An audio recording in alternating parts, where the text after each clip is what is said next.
Hey guys, and welcome back to another video. And today I wanted to take a look at some footage of the Mirai Guardian in a little bit more detail. This is kind of leaked footage, so I'm going to put a spoiler warning right here at the top of the video if you guys don't want to have this information spoiled or these visuals spoiled. But someone was able to get a hold of this ship or footage of this ship and they uploaded it on YouTube. So I will leave a link to the original video in the video description below. If you guys want to check it out for yourself, please go over there and give that creator a like and a view if you want to see it in a little bit more detail. But today I want to talk about this ship because there's a bit of, I don't want to say drama, but concern for people because of its design, right? It's a bit different than the Fury in several ways. Of course, it's a lot larger. It has an interior confirmed now, which we'll see in a little bit. And of course, there are the primary concern is with the visibility. So I'm going to play this video. I'm going to take a look at what this ship has on offer, and I'm going to kind of talk about too why I'm personally interested in this ship, right?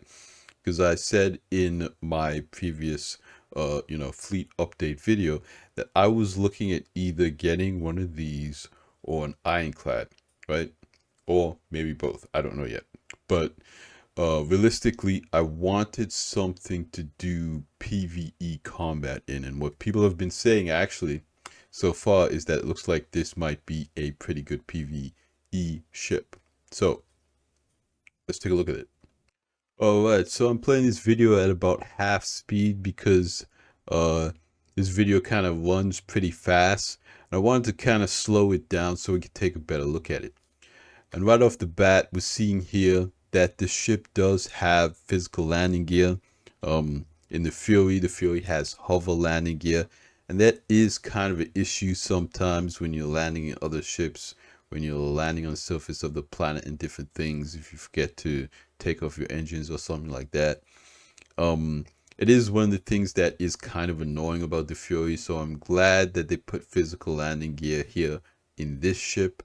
The only thing is it does look like it's pretty low to the ground, so you're gonna need to land on a pretty flat surface and avoid rocks when you're landing in this ship. And of course, it looks like it has the elevator in the back here, kind of similar to the Mantis elevator. It says Mirai on the back with the engines in the landed mode. You go in, you've got the button right there. And then we're going up here into kind of what I believe is like an engineering area. So what do we have here? We have the quantum drive and jump drive. Then we have weapons locker, suit locker. And then what's on this side? We have the battery. It's a pretty large battery, it looks like. I don't know what their actual size or how the batteries work in component sizes, right? Then for the weapons, we have two primary and then two sidearms, it looks like. Yep. So, no rail gun slots or anything like that, which, is fine, understandable. And the button for it's on the side there, okay. And of course, with the battery, the physical assets for the battery is not in game yet. So what we have here, we have power plant and cooler. Okay, so it looks like a pretty good size cooler. It looks like the one on the right is life support. So we got power plant on the bottom, cooler on top, life support next to it. Then we have an engineering terminal, and of course, engineering is not making it in 4.0, but it'll probably come out in a .x patch. So CIG is kind of putting these panels in ships so players can get into that system once it arrives in the game. Then on the other side, what we have here, the shield generator, the gravity generator, another power plant. I guess that's avionics systems. Okay, yeah, and the gravity generator doesn't have a physical asset yet as well, but that's a future component. We've got the bed, and it looks like it does have light switch in there, and then a dummy screen for now. No storage above the bed, it looks like. Yeah, it looks like they're looking for it. Then over here we have a little kitchenette. Seems pretty standard with your coffee maker and whatnot. Looks like a microwave on the side. And they've been putting these cabinets in so you could, put drinks and different stuff. And it also looks like there is a fire extinguisher. That makes a lot of sense to have the fire extinguishers in the kitchen areas, right? And yeah, it's just a little cabinet on the bottom. I guess you could put drinks. And over here we have the bathroom. Okay, we have the shower toilet combo, the shoilet, as some people like to say. Yes, system signed there, the button to bring the toilet out, and the toilet paper comes out as well. Because of course, you don't want the toilet paper to get wet while you're taking a shower, so that's got to be able to attract in there. Then of course there's the sink, and you can close yourself in that room. And then we go straight ahead onto the cockpit, I guess. It has ventilation on the side. There's just a button there. And I want to see how we go in here. Okay, so there's kind of like this, I'm not gonna lie, it's a pretty cool animation. The whole kind of cockpit cage opens up, the door closes behind you, swivel around, and of course you have, okay, so this is the thing that people have been talking about. You have those large kind of, I guess, wings on the side. I don't know what you call them. And then of course you have your dashboard above. Now the thing is, with a lot of PvP combat type scenarios, a lot of top players like to have visibility above them. And with this, you kind of have these large things in your peripheral vision at all times. And then of course you have the dashboard right above you, so we're not really seeing if we can see through that, right? If this dashboard is just kind of part of your upper vision, or if, because it kind of looks like you're in a complete glass bubble. So even though it looks like this from the cockpit seat here, once you start actually moving your head around in the pilot seat, you might be able to, there might be an opening. What I'm basically saying is, you might have this dashboard here, but if you move your head past that, there might be another opening where you could see through. And we see it from the outside here in the two different modes. I believe this is the landing mode. Yeah, you can see the landing gear at the bottom there. They're just very small. And those go in the bottom of the wing, and it goes to, more flat. We have the two size 5 guns there, the cannons, of course. I know a lot of people are probably going to change those out to, repeaters like attritions. Maybe put the AD5Bs on there. That would be pretty cool. Yeah, what I like again about the size 5s is you have a little bit of nice flexibility with that. And again, as we could kind of see, this dashboard doesn't take up the entire top, right?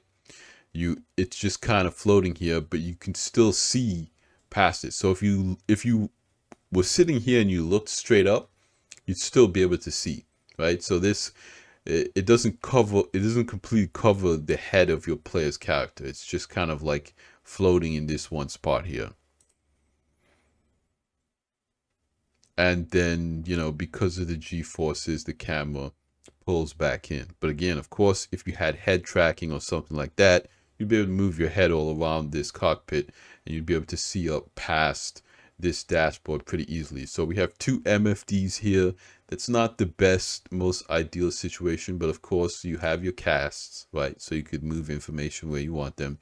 Of course, if you're really doing fighting, I think the problem is that a lot of people, when they're talking about the visibility of this ship, they're kind of talking about it like it's a light fighter. This is not really a dog fighting ship. at the end of the day, this is a heavy fighter. It's not even like the Mark II. The Mark II is a medium fighter. It's kind of designed to be multi-role so it can combat light fighters and heavy fighters. It's kind of that mid-range ship. This is a heavy fighter. It's not really designed for dogfighting per se, right? You're going to buy this to, fight other heavies, fight capital ships and larger ships, because it's going to have the DPS to do that. And, PvE content, realistically. So this, no one should be buying this ship to dogfight, arrows. It's not what the ship is designed to do. So when it comes to the visibility of the ship, I think it's fine. Realistically, if your target is a Polaris, it's really not bouncing around in front of your screen. Polaris is more likely just going to be in one relative area. You're going to be able to fly circles around it in this thing, because you got to remember Mirai and those gimbaled engines, the way that they work, this is probably going to be one of the most maneuverable heavy fighters out there. So if you're comparing this to a Vanguard, I wouldn't be surprised if this thing is a lot more maneuverable than a Vanguard. So they're kind of testing it out here and taking a look at the MFDs and different things. I do like the MFD design up here, the Mirai design, and you can't really see the guns here if you're looking forward, right? They're on kind of past your peripheral vision. So I think it's a nice looking ship. Honestly, it kind of depends on the price, but if I was choosing between a Vanguard and this, I more than likely would choose this. Again, I think it has 8 size 3 missiles, which is pretty good, and then those 2 size 5 guns, with an interior where you have a bed to log out in, a little kitchenette, bathroom. You have a suit locker, right? So you should be able to EVA and do different things from this. And you have a weapons rack, 2 primary, 2 sidearms. So that's pretty good, all things considered. That is similar to what you're getting in the Vanguard. Again, the Vanguard has a turret, right? So if you want to take a friend with you, that's where the Vanguard is really going to shine, is that multi-crew kind of gameplay there, right? Because your buddy can get in the turret and you can improve the DPS of that ship by doing that over this one. And then of course it will have 2 beds to log out in and kind of double up on that stuff, right? But at the end of the day, if you're a solo player, this kind of makes more sense, because you're not really going to utilize the turret in the Vanguard if you're a solo player, right? So it's just kind of, it's not a benefit for you as a solo player to have a turret. So I think if you're a solo player, I would get with this. If you want to go occasionally with a buddy of yours, then the Vanguard makes sense. Again, kind of like the Scorpius.